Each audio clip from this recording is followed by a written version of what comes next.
Hello friends, welcome to Vrindavan PSC world. അപ്പോൾ നമ്മുടെ VFA എന്ന് പറയുന്ന എക്സാം നിങ്ങൾക്ക് എല്ലാവർക്കും അറിയാം, ഒരൊറ്റ എക്സാം ആണിത്. നമ്മളുടെ LDCയുടെ ഒക്കെ സിലബസ് ആണ്. അത്രത്തോളം കാര്യങ്ങൾ നമുക്ക് പഠിക്കാനുണ്ട്. ആദ്യത്തെ ഘട്ടം സെപ്റ്റംബർ 19-നും പിന്നീടുള്ള രണ്ടെണ്ണം ഒക്ടോബർ 17-നും 31-നുമായിട്ടാണ് നടക്കുന്നത്. അപ്പോൾ സ്വാഭാവികമായിട്ട് VFA ഓരോ ഡിസ്ട്രിക്ട് വൈസ് ആയിട്ട് ഉള്ള ഒരു പോസ്റ്റിലേക്കുള്ളതായതുകൊണ്ട് തന്നെ പലർക്കും എന്താണ് വേക്കൻസി എന്ന് പറയുന്നത് നോക്കിയിട്ട് പഠിക്കാൻ നിൽക്കുന്നവരുണ്ട്. അപ്പോൾ ഞാൻ VFA റിലേറ്റ് ചെയ്ത് മുൻപൊരു വീഡിയോ ചെയ്തപ്പോൾ ഞാൻ പറഞ്ഞു, നിങ്ങൾ വേക്കൻസി എത്രയുണ്ട് എന്നുള്ളതിനെ കുറിച്ച് ആലോചിച്ചിട്ട് ഒരു എക്സാം എഴുതാൻ നിൽക്കണ്ട. ആദ്യത്തെ 10 റാങ്കിനുള്ളിൽ നിങ്ങൾ ഉണ്ടായിരിക്കും എന്നുള്ളൊരു കോൺഫിഡൻസോട് കൂടി വേണം നിങ്ങൾ ഒരു എക്സാമിനെ അപ്ലൈ ചെയ്ത് പഠിക്കാനിരിക്കുന്നുണ്ടെങ്കിൽ അതിനുവേണ്ടി ശ്രമിക്കേണ്ടത്. ഓക്കെ, അപ്പോൾ അതിന് പറ്റുമോ എന്നുള്ളൊരു സംശയമൊന്നും നിങ്ങൾക്ക് വേണ്ട. പറ്റും, എല്ലാവർക്കും പറ്റുന്ന കാര്യമാണ്. പിന്നെ നമ്മൾ ചെയ്യുന്ന രീതിയിലുള്ള എന്തെങ്കിലും കുഴപ്പങ്ങളൊക്കെ കൊണ്ടായിരിക്കാം നമ്മൾ ഉദ്ദേശിച്ച രീതിയിൽ ആ എക്സാം ക്ലിയർ ചെയ്യാൻ പറ്റാത്തതും, പിന്നെ നമ്മുടെ സാഹചര്യം, ഭാഗ്യം, ഇതെല്ലാം ഉണ്ട്. ഓക്കെ, അപ്പോൾ നമ്മൾ ഈ ഒരു എക്സാമിന് വേണ്ടിയിട്ട് നമ്മൾ പഠിക്കാനിരിക്കുമ്പോൾ തീർച്ചയായിട്ടും ഒരു ക്രിസ്പ് ആയിട്ടുള്ള സ്റ്റഡി പ്ലാൻ ഉണ്ടെങ്കിൽ അത്രയും നല്ലതാണ്. അപ്പോൾ ഇന്നത്തെ വീഡിയോയിൽ ഞാൻ ഇതിനെ റിലേറ്റ് ചെയ്ത് കുറച്ചധികം കാര്യങ്ങൾ പറയും. ആൻഡ് കുറച്ചധികം കാര്യങ്ങൾ നിങ്ങൾക്ക് ഈ VFA റിലേറ്റ് ചെയ്തിട്ട് ഇമ്പോർട്ടൻ്റ് ആയിട്ട് നിങ്ങൾക്ക് ഹോട്ട് ടോപ്പിക്സും മറ്റുമുള്ള കാര്യങ്ങളൊക്കെ ഇനി ഞാൻ ഉടനെ തന്നെ ഇടുന്നതായിരിക്കും. അപ്പോൾ സോ ദാറ്റ് ഈ ഒരു ഷോർട്ട് സ്പാൻ ഓഫ് ടൈമിൽ പഠിക്കാൻ ശ്രമിക്കുന്നവർ കൂടുതലും ഹോട്ട് ടോപ്പിക്സ് കോൺസെൻട്രേറ്റ് ചെയ്തിട്ടാണ് നോക്കുന്നത് എങ്കിൽ നിങ്ങൾക്ക് അതൊക്കെ കിട്ടും. അപ്പോൾ അങ്ങനെയുള്ള ഹോട്ട് ടോപ്പിക്സും അതുപോലെ നമ്മുടെ സ്പെഷ്യൽ ഏരിയാസിലുള്ള കുറച്ച് ടോപ്പിക്സിൻ്റെയും ഒക്കെ നോട്ട്സും മറ്റുള്ള കാര്യങ്ങളും അങ്ങനത്തെ കാര്യങ്ങളൊക്കെ കിട്ടണമെന്നുണ്ടെങ്കിൽ എൻ്റെ ചാനലിൻ്റെ ലെവൽ 1 മെമ്പർഷിപ്പ് എടുത്താൽ മതി. നിങ്ങൾക്കത് ആക്സസ് ചെയ്യാൻ പറ്റും. അത് നിങ്ങൾക്ക് എപ്പോൾ വേണമെങ്കിലും എന്ത് ചെയ്യാം, ഡിസ്കണ്ടിന്യൂ ചെയ്യുകയും ചെയ്യാം കേട്ടോ, കുഴപ്പമില്ല. ഞാൻ ചെയ്തുണ്ടാക്കുന്ന കാര്യങ്ങൾ, പ്രിപ്പയർ ചെയ്യുന്ന കാര്യങ്ങളൊക്കെ ആയിരിക്കും അതിലൂടെ പോസ്റ്റ് ചെയ്യാം. ഓക്കെ, അപ്പോൾ നമ്മളുടെ ഇന്നത്തെ മാറ്റർ എന്ന് പറയുന്നത് സ്റ്റഡി പ്ലാൻ ആണ്, a road map to achieving success. തീർച്ചയായിട്ടും നമ്മൾ ജോലി എന്ന് പറയുന്ന ഒരു സ്വപ്നത്തിലേക്ക് എത്തണമെന്നുണ്ടെങ്കിൽ നമ്മൾ ആദ്യമേ ഈ പരീക്ഷ വിജയിക്കണം. അതിന് നമ്മൾ ടോപ്പ് റാങ്കിൽ എത്തണം. അതിന് തീർച്ചയായിട്ടും നിങ്ങൾ പഠിക്കുന്ന രീതിയിൽ ഏറ്റവും ഇമ്പോർട്ടൻ്റ് ആകാൻ പോകുന്നത് ഒരു സ്റ്റഡി പ്ലാൻ തന്നെയായിരിക്കും. സോ വൈ ഈ സ്റ്റഡി പ്ലാൻ ഇസ് ഇമ്പോർട്ടൻറ്റ് എന്ന് ചോദിച്ചു കഴിഞ്ഞാൽ, നമ്മൾ റാൻഡം ആയിട്ട് ഒരു തോന്നുന്ന ഒരു സബ്ജക്റ്റ് എടുത്ത് നമ്മുടെ സിലബസിലുള്ള കുറച്ച് പോർഷൻ നോക്കുന്നതിനേക്കാൾ നല്ലത് നമ്മൾ എപ്പോഴും കുറച്ചും കൂടെ ഓർഗനൈസ്ഡ് ആയിട്ട് എന്ത് ചെയ്യാം, ഓരോ ദിവസവും ക്രിസ്പായിട്ട് എന്തൊക്കെ പഠിക്കണം എന്നുള്ളതിനെക്കുറിച്ച് മനസ്സിലാക്കി അതിന് വേണ്ടിയിട്ടൊരു ടൈം മാറ്റിവെച്ച് പഠിക്കുക എന്നുള്ളതാണ്. ഓക്കെ, ഒരു പേഴ്സണലൈസ്ഡ് ഷെഡ്യൂൾ ആണെന്ന് തന്നെ നമുക്ക് പറയാം. ഓക്കെ, കാരണം നമ്മൾ എന്തൊക്കെ ഒരു ദിവസം പഠിക്കണം എന്നുള്ളത് ചാർട്ട് ചെയ്യാണ് ചെയ്യുന്നത്. അതിനനുസരിച്ച് നമ്മൾ ടൈം സെറ്റ് ചെയ്ത്, അല്ലെങ്കിൽ ഒരു ദിവസം 24 അവേഴ്സ് തീരുന്നതിന് മുൻപ് നമ്മളുടെ ടാർഗറ്റിനെ നമ്മൾ കംപ്ലീറ്റ് ചെയ്യാം. നമ്മളിപ്പോൾ വലിയ വലിയ കമ്പനീസിലൊക്കെ ടാർഗറ്റ് ഉണ്ട് എന്നൊക്കെ പറയുന്ന പോലെ നമ്മൾ ഡെയിലി ടാർഗറ്റ് ചെയ്യാണ് ഇത്ര കാര്യങ്ങൾ പഠിച്ചു തീർത്തിരിക്കണം എന്നുള്ളത്. സോ അത് ഓരോ ദിവസവും നമ്മുടെ സിലബസ് ഓറിയന്റഡ് ആയിട്ട് പഠിക്കുക എന്നുള്ളത് ഇമ്പോർട്ടൻ്റ് ആണ്. എന്നാലേ നമുക്ക് സിലബസിലെ മെജോറിറ്റി പോർഷൻസും കവർ ചെയ്ത് അതിൽ നിന്ന് എന്ത് വന്നാലും ആൻസർ ചെയ്യാൻ ഉള്ള ഒരു പാകത്തിലേക്ക് നമ്മൾ എത്തണം എന്നുണ്ടെങ്കിൽ അങ്ങനെ ഒരു സ്റ്റഡി പ്ലാൻ ഉണ്ടായിരിക്കണം. കാരണം ഇത് പഠിക്കുന്നവരിൽ വർക്ക് ചെയ്യുന്നവരുണ്ട്, വീട്ടമ്മമാരുണ്ട്, ഇനി സ്റ്റുഡൻസ് ഉണ്ട്, ഒക്കെ ഉണ്ട്. അപ്പോൾ അവർക്ക് അവരുടെ ലൈഫ് സിറ്റുവേഷൻസ് അറിഞ്ഞ് അവർക്ക് തന്നെയായിരിക്കും ഏറ്റവും ബെറ്റർ ആയിട്ടൊരു സ്റ്റഡി പ്ലാൻ ഉണ്ടാക്കാൻ പറ്റും. അല്ലെങ്കിൽ നിങ്ങൾക്ക് മറ്റൊരാളുടെ ഫോളോ ചെയ്യാം, കുഴപ്പമില്ല.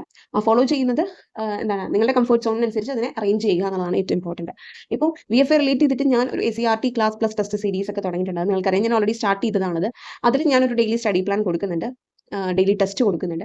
അപ്പോൾ അത് നിങ്ങളുടെ രീതിക്ക് അനുസരിച്ച് നിങ്ങൾ കംപ്ലീറ്റ് ചെയ്യുക എന്നുള്ളത് ആണ് ഏറ്റവും ഇമ്പോർട്ടൻറ്റ്. നമ്മൾ കുറച്ചും കൂടി ബയസ്ഡ് ആയിട്ടിരിക്കുക എന്നുള്ളതാണ്. ഓക്കെ, ഇത് എൻ്റെ ആവശ്യമാണ്, ഞാൻ ചെയ്യേണ്ട കാര്യമാണ്. അതിന് വേറെ പുറത്തു നിന്നുള്ള ആരും അല്ല നിർബന്ധിക്കേണ്ടത്, നമ്മൾ തന്നെയാണ് നമ്മളെ നിർബന്ധിക്കേണ്ടത്. നമ്മളുടെ ഉള്ളിലെ നമ്മളെ തന്നെ നമ്മൾ പുഷ് ചെയ്തുകൊണ്ടിരിക്കണം. എനിക്കിത് ചെയ്തേ പറ്റുള്ളൂ, എനിക്ക് വേണ്ടിയിട്ടാണ് ഞാനത് ചെയ്യുന്നത്, ആൻഡ് എന്നെ ചുറ്റിപ്പറ്റി നിൽക്കുന്നവർക്ക് വേണ്ടിയിട്ടാണ് ചെയ്യുന്നത്. നമ്മൾക്ക് വേണ്ടി ആദ്യം ചെയ്താലേ അത് മറ്റുള്ളവരിലേക്കും എത്തുള്ളൂ.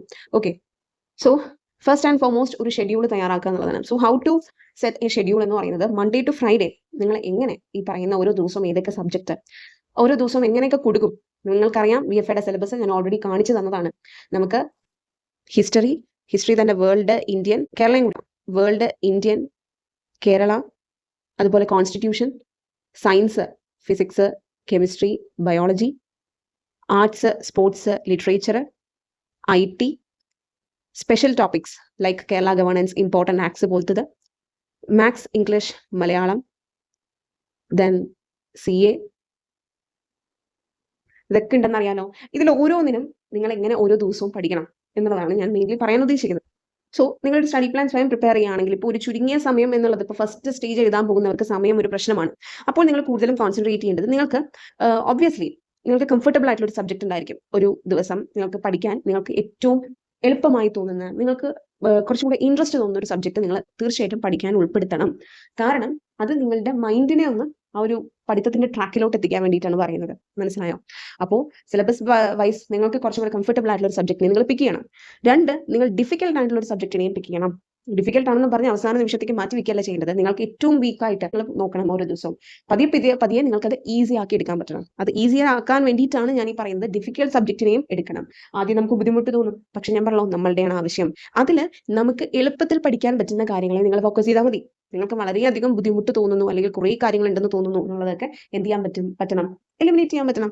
ഓക്കെ, അങ്ങനെയായിരിക്കും കുറച്ചും കൂടെ ബെറ്റർ. നമുക്കൊരു സ്ട്രെസ്ഫുൾ സ്റ്റഡി മെത്തേഡ്സിനേക്കാളും നല്ലത് നമുക്ക് കുറച്ചും കൂടെ ഇൻട്രസ്റ്റ് തോന്നുന്ന രീതിയിൽ നമുക്ക് ഒരു സ്മൂത്ത് ആയിട്ട് പഠിത്തം കൊണ്ടുപോകാൻ പറ്റണം. അതിന് വേണ്ടിയിട്ടാണ് ഞാൻ പറയുന്നത്. സോ ഒരു ദിവസം സെലക്ട് ചെയ്യുന്നതിൽ നിങ്ങളുടെ കംഫർട്ടബിൾ സബ്ജക്റ്റും ഡിഫിക്കൽട്ട് സബ്ജക്റ്റും ഉണ്ടായിരിക്കണം. പിന്നെ സയൻസ് സബ്ജക്റ്റുകളും ഉണ്ടായിരിക്കണം. അത് മെയിൻലി സയൻസ് എന്ന് പറയുന്ന സംഭവം നിങ്ങൾ വളരെയധികം ബുദ്ധിമുട്ടി ഇതാക്കേണ്ട ആവശ്യമില്ല. അത് SCERT ഫാക്ട്സ് തന്നെ അത്യാവശ്യം നോക്കിയാൽ മതി. ഓക്കെ, പിന്നെ അതിൽ എക്സ്ട്രാ പറയുന്ന കുറച്ച് കാര്യങ്ങൾ മാത്രമേ നമ്മൾ എക്സ്ട്രാ റെഫർ ചെയ്യേണ്ടി വരുള്ളൂ. ഓക്കെ, ബാക്കി ഓൾമോസ്റ്റ് എല്ലാം തന്നെ SCERT ഫാക്ട്സ് ആണ്. സോ അവിടെ നിങ്ങൾ SCERT-നെ കൂടുതൽ ഫോക്കസ് ചെയ്യണം. അതിൽ ഒരു കാര്യം മനസ്സിലാക്കുക, സയൻസ് സബ്ജക്റ്റ് മാത്രമല്ല SCERT ഉള്ളത്. നമ്മുടെ സിലബസിലുള്ള ഓരോ സബ്ജക്ട് കൺസേൺഡ് ആയിട്ടും SCERT ഉണ്ട്. സോ SCERT നിങ്ങൾ ഈ പറയുന്ന കംഫർട്ടബിൾ സബ്ജക്റ്റ് ഒക്കെ എടുക്കുന്നതിന്റെ കൂട്ടത്തിൽ SCERT പോർഷൻസും കൂടെ നോക്കാൻ ശ്രമിക്കണം. ഓക്കെ, അപ്പോൾ SCERT-ക്ക് വേണ്ടി നിങ്ങളൊരു സമയം മാറ്റി വെക്കണം ഒരു ദിവസം. ഓക്കെ, ഡെയിലി നിങ്ങൾ പഠിക്കുന്നതിന്റെ കൂടെ SCERT-ക്ക് ഒരു സമയം മാറ്റി വെച്ചിരിക്കണം. And next maths, English, Malayalam. ഇത് നിങ്ങൾക്ക് വീക്ക് ആയിട്ടുള്ള ഒരു ഏരിയ ആണ് എങ്കിൽ നിങ്ങൾ തീർച്ചയായിട്ടും അത് ഡെയിലി പ്രാക്ടീസ് ചെയ്യുന്നതായിരിക്കും ബെറ്റർ. ആ ഡെയിലി പ്രാക്ടീസിൽ നിങ്ങൾക്ക് PYQs വെച്ചിട്ട് പ്രാക്ടീസ് ചെയ്യാം. നിങ്ങൾക്കറിയാം ഇംഗ്ലീഷ് മലയാളം എന്ന് പറയുന്ന വലിയൊരു സംഭവമാണ്. അതിൽ നിന്ന് എന്ത് വേണമെങ്കിലും ചോദിക്കാം, നമ്മൾ എക്സ്പെക്ട് ചെയ്യാത്തവരെ ചോദിക്കാം. സോ ഏറ്റവും ബെറ്റർ ആയിട്ടുള്ള ഒരു കാര്യം PYQs വെച്ചിട്ട് അത് പ്രാക്ടീസ് ചെയ്യാവുന്നതാണ്. ഓക്കെ, അപ്പോൾ അതിന് വേണ്ടിയിട്ട് നിങ്ങൾക്കിപ്പോൾ VFAയുടെ മാത്രമേ ക്വസ്റ്റ്യൻ പേപ്പർ നോക്കാൻ പാടുള്ളൂ എന്നൊന്നുമില്ല. കാരണം LDCയുടെ സിലബസ് ആണ്. സോ 21 to 25 വരെയുള്ള ഈ പറയുന്ന PYQs നോക്കാം നിങ്ങൾക്ക്. അതിൽ എത്രത്തോളം ഇംഗ്ലീഷ് മലയാളം കിട്ടും നിങ്ങൾക്കൊന്ന് ഊഹിക്കാൻ പറ്റുമല്ലോ, എത്രത്തോളം സെറ്റ് ക്വസ്റ്റ്യൻ പേപ്പേഴ്സ് നടന്നിട്ടുണ്ടെന്ന്. സോ അതിലൂടെ നിങ്ങൾ ഈ പറയുന്ന ഇംഗ്ലീഷ് മലയാളം സെറ്റാക്കി എടുക്കുക. അതുപോലെ തന്നെ മാത്സ് ബുദ്ധിമുട്ടുള്ളവരാണെങ്കിൽ അത് ഡെയിലി പ്രാക്ടീസ് ചെയ്യാം. ഓക്കെ, ഡെയിലി പ്രാക്ടീസ് ചെയ്യുന്നത് എപ്പോഴും നല്ലത് തന്നെയാണ്. അത് നമ്മളിപ്പോൾ ഒരു സ്റ്റഡി പ്ലാനിൽ സ്പെസിഫിക് ആയിട്ട് ഇംഗ്ലീഷ്, മാത്സ്, ഇംഗ്ലീഷ്, മലയാളം എഴുതിയില്ലെങ്കിലും നമ്മളത് ഡെയിലി ചെയ്തു പോകുക ഒരു ഓർഡറിൽ.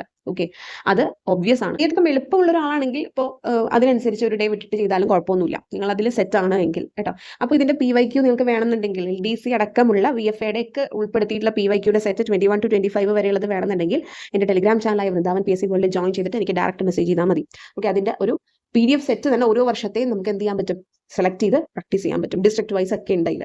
ഓക്കെ, എല്ലാ തരത്തിലുള്ള LDC പേപ്പേഴ്സും നിങ്ങൾക്ക് ആൻസർ ചെയ്യാൻ പറ്റും. ചിലപ്പോൾ നിങ്ങൾ അത് കണ്ടിട്ടും കൂടി ഇല്ലാത്ത പേപ്പേഴ്സ് ഉണ്ടാവും. എക്സ് സർവീസ്മാൻ്റെ പേപ്പർ അങ്ങനത്തെയൊക്കെ കുറേ നടന്നിട്ടുണ്ട് LDC ലെവലിൽ. സോ അതൊന്നും നിങ്ങൾ അധികം ശ്രദ്ധിക്കണമെന്നില്ല. നിങ്ങൾ പൊതുവായിട്ട് നടന്നതൊക്കെ ശ്രദ്ധിച്ചിട്ടുണ്ടെങ്കിലും ഇങ്ങനത്തെ ക്വസ്റ്റ്യൻ പേപ്പേഴ്സ് ശ്രദ്ധിക്കണമെന്നില്ല. പക്ഷേ ഇതിൽ നിന്നൊക്കെ ചോദിക്കാം. ഇപ്പോൾ ഈ കഴിഞ്ഞ 10th പ്രിലിംസിനും PYQC എന്നൊക്കെ ചോദിച്ചില്ലേ. അപ്പോൾ നിങ്ങൾ എപ്പോഴും മനസ്സിലാക്കേണ്ടത് ഒരു certain % ഓഫ് ക്വസ്റ്റ്യൻസ് തീർച്ചയായിട്ടും പ്രീവിയസ് ചെയ്യുന്ന തന്നെ വരുള്ളൂ. അപ്പോൾ അതിന് നിങ്ങൾക്ക് ഈ PYQs ഹെൽപ്ഫുൾ ആയിരിക്കും. ഓക്കെ, ഇനി സ്പെഷ്യൽ ടോപ്പിക്സിന് എപ്പോഴും സ്പെഷ്യൽ കെയർ കൊടുക്കണം. കാരണം സ്പെഷ്യൽ ടോപ്പിക്സിൽ ഞാൻ നിങ്ങളോട് പറഞ്ഞു, കേരള ഗവേണൻസ്, ഇമ്പോർട്ടൻറ്റ് ആക്ട്സ്, ഇത് ഇത്തിരി ബുദ്ധിമുട്ടുള്ള ഏരിയ തന്നെയാണ്. പക്ഷെ നിങ്ങൾ സിലബസിൽ നോക്കിക്കഴിഞ്ഞാൽ ഒരു 0.8 ഒരു 4, 5, 3 ഒക്കെയുള്ള രീതിയിലൊക്കെ കൊടുത്തിട്ടുണ്ട് ഇതിന്റെ കാര്യങ്ങൾ. പക്ഷേ ഇതിന് ഒരു സമയം മാറ്റി വെക്കണം. സ്പെഷ്യൽ ടോപ്പിക്കിന് വേറെ തരത്തിലും ചെയ്യാൻ പറ്റും. ഇപ്പോൾ എല്ലാ ദിവസവും നമ്മൾ നോക്കിയില്ലെങ്കിൽ കൂടി അതിന്റെ ഒരു പോർഷൻസ് കട്ട് ചെയ്ത് വെച്ചിട്ടാണ് ഞാൻ ഈ പറയുന്നത്. നമുക്ക് വേണമെങ്കിൽ എന്ത് ചെയ്യാൻ പറ്റും, 2-3 ദിവസം കൂടിയിട്ടൊക്കെ വേണമെങ്കിൽ നോക്കാം. പക്ഷെ ആ നോക്കുന്ന ഒരു ടോപ്പിക് അത്യാവശ്യം ഉണ്ടായിരിക്കണം. മനസ്സിലായോ? ഇപ്പോൾ പോക്സോ ആക്ട് ഇമ്പോർട്ടന്റ് ആക്ടുമായിട്ട് റിലേറ്റ് ചെയ്തിട്ടുള്ളതാണ്. ആ ആക്ടിനെ 1-2 ദിവസങ്ങൾ കൊണ്ട് നിങ്ങൾ കംപ്ലീറ്റ് ചെയ്യാൻ ശ്രമിക്കണം. കാരണം നമ്മൾക്ക് റാങ്ക് മേക്കിംഗ് ആകാൻ സാധ്യതയുള്ളത് ഈ പറയുന്ന സ്പെഷ്യൽ ടോപ്പിക്സും പിന്നീട് ഞാൻ പറയുന്ന ഈ കറണ്ട് അഫയേഴ്സുമാണ്. നിങ്ങൾക്കൊരു ടോപ്പ് റാങ്ക് അത് അത്യന്താപേക്ഷിതമാണ് അല്ലെ. എന്നാലും നമുക്കൊരു ജോലി എത്രയും പെട്ടെന്ന് കിട്ടുക എന്നുള്ളത് എല്ലാവരുടെയും ഒരു സ്വപ്നമാണ്. അപ്പോൾ അതിന് ഞാൻ പറഞ്ഞല്ലോ, ആദ്യത്തെ 10-നുള്ളിൽ നിങ്ങൾക്ക് എത്തണമെന്ന് ആഗ്രഹമുണ്ടെങ്കിൽ തീർച്ചയായിട്ടും എന്ത് ചെയ്യണം, കറണ്ട് അഫയേഴ്സിനും സ്പെഷ്യൽ ടോപ്പിക്സിനും സ്പെഷ്യൽ കെയർ തന്നെ കൊടുക്കണം. കാരണം വളരെയധികം വ്യത്യസ്തമായ രീതിയിലുള്ള ചോദ്യങ്ങളൊക്കെ നിന്ന് ചോദിക്കാം. ഓക്കെ, അപ്പൊ നിങ്ങൾക്ക് ഈ LDC പാറ്റേണിലുള്ള ക്വസ്റ്റ്യൻ പേപ്പേഴ്സ് നോക്കുമ്പോൾ തന്നെ മനസ്സിലാക്കാൻ പറ്റും. അതിൽ കറണ്ട് അഫയേഴ്സിനെ മാറ്റി നിർത്തി കഴിഞ്ഞാൽ ബാക്കിയുള്ള എല്ലാ സബ്ജക്റ്റിന്റെയും ഓൾമോസ്റ്റ് സെയിം അല്ലേ, നമ്മൾ പഠിക്കേണ്ട കാര്യങ്ങൾ സെയിം അല്ലേ. അപ്പൊ കറണ്ട് അഫയേഴ്സ് മാത്രമാണ് നമ്മളൊന്ന് അപ്ഡേറ്റ് ചെയ്ത് പോകേണ്ടത്. കറണ്ട് അഫയേഴ്സിന് വെയിറ്റേജ് ഇത്തിരി കൂടുതലാണ്. സോ അത് കുറച്ചും കൂടെ ഷാർപ്പ് ആക്കണം. ഡെയിലി കറണ്ട് അഫയേഴ്സ് നിങ്ങൾ യൂഷ്വലി ന്യൂസ് പേപ്പർ അല്ലാതെയുള്ള ഓൺലൈൻ മീഡിയാസ് ഒക്കെ വഴി അറിയുന്ന കറണ്ട് അഫയേഴ്സ് തീർച്ചയായിട്ടും ശ്രദ്ധിക്കണം. അല്ലാതെയുള്ള പിക്ക് ഔട്ട് ചെയ്തിട്ടുള്ള കറണ്ട് അഫയേഴ്സ് ശ്രദ്ധിക്കണം. അതാരും അങ്ങനെ ശ്രദ്ധിക്കില്ല. അതാണ് പ്രശ്നം. നമ്മളധികം ശ്രദ്ധിക്കാതെ പോകുന്ന ചില കറണ്ട് അഫയേഴ്സ് ഉണ്ടാകും. അതിനെയും കൂടെ നിങ്ങൾ ഉൾപ്പെടുത്താൻ ശ്രമിക്കണം. അപ്പോൾ എൻ്റെ മെയിൻലി ഞാനിപ്പോൾ VFAയുടെ ഓൾറെഡി സ്റ്റാർട്ട് ചെയ്തില്ല. ഈ SCERT ക്ലാസ്സിന്റെ ഒപ്പം ഞാൻ കറണ്ട് അഫയേഴ്സിന്റെ ക്യാപ്സ്യൂൾ നോട്ടും കൂടെ കൊടുക്കുന്നുണ്ട്. അതിൽ ഈ പറയുന്ന പോലെ നമ്മൾ ശ്രദ്ധിക്കാതെ പോകുന്ന ചില കാര്യങ്ങളാണ് ഞാൻ കൂടുതൽ ഫോക്കസ് ചെയ്തിടുന്നത്. കാരണം അത് ചോദിക്കാനുള്ള സാധ്യത കൂടുതലാണ്. മനസ്സിലായോ? കുറേയധികം ഈ LDC ലെവലിൽ നടന്നിട്ടുള്ള എക്സാമുകളിൽ നിന്നാണ് ഞാനത് മനസ്സിലാക്കിയത്. ഓക്കെ, അപ്പോൾ അതിൽ ഈ പറയുന്ന കറണ്ട് അഫയേഴ്സ് ഉൾപ്പെടുത്തിയിട്ടുണ്ട്. പിന്നെ ടെസ്റ്റ് സീരീസ് ഉണ്ട്, ഒബ്വിയസ്ലി ഡെയിലി ടെസ്റ്റ് ഉണ്ട്. ഇതാണ് ഞാൻ മെയിൻലി ചെയ്യുന്നത്. ഇനി അവിടെ ഞാൻ പറഞ്ഞല്ലോ 2 അപ്രോച്ചിലൂടെയാണ് പഠിക്കുന്നത്. SCERT ക്ലാസ് കംപ്ലീറ്റ് നമ്മുടെ SCERT പാഠഭാഗങ്ങൾ പിന്നെ നമ്മുടെ കറണ്ട് അഫയേഴ്സ്, പിന്നെ മാക്സിമം ക്വസ്റ്റ്യൻസ് നമ്മൾ കാണുക എന്നുള്ളതാണ് ഞാൻ അവിടെ ചെയ്യുന്ന പരിപാടി. സോ നിങ്ങൾക്ക് അതും ഇപ്പോൾ ഈ ഒരു ഇതിലാണെങ്കിലും ജോയിൻ ചെയ്യാൻ താല്പര്യം ഉണ്ടെങ്കിൽ നിങ്ങൾക്ക് അതിനനുസരിച്ച് ഏറ്റവും പ്രാധാന്യമുള്ളത് നോക്കി പഠിക്കാൻ ഓക്കെ ആണെങ്കിൽ നിങ്ങൾക്ക് ഞാൻ നേരത്തെ പറഞ്ഞ പോലെ എൻ്റെ ടെലിഗ്രാം ചാനലായ വൃന്ദാവൻ PSC വേൾഡ് ജോയിൻ ചെയ്തിട്ട് എനിക്ക് ഡയറക്റ്റ് മെസ്സേജ് ചെയ്താൽ മതി. അതിന്റെ ലിങ്ക് ഞാൻ ഡിസ്ക്രിപ്ഷൻ ബോക്സിൽ കൊടുക്കാം.